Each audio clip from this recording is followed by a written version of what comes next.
the docs are not going to want to do it. And yet, that's how things happen, because someone comes up with something that is not status quo. I facilitated a session yesterday, which was with NSF, which actually funds bold, brilliant projects that are super risky, and that's their thesis. Don't come to us with anything that is actually already in the market. We don't want any tweaks. We don't want any little process. I worked for Ernst Young many years ago, and one of our service lines was business process improvement. By no means was that innovation. It was a little bit of tweaking things to get a little bit better.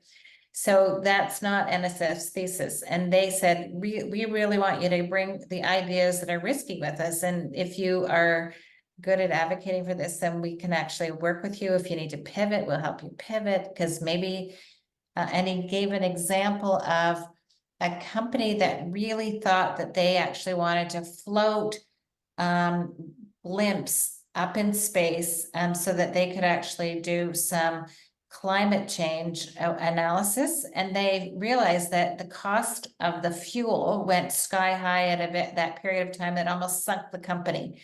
And so what did they pivot to? They actually pivoted to become a telecommunications receiver. And so they had the technology of how to actually assess things. They just were applying it now in a different manner.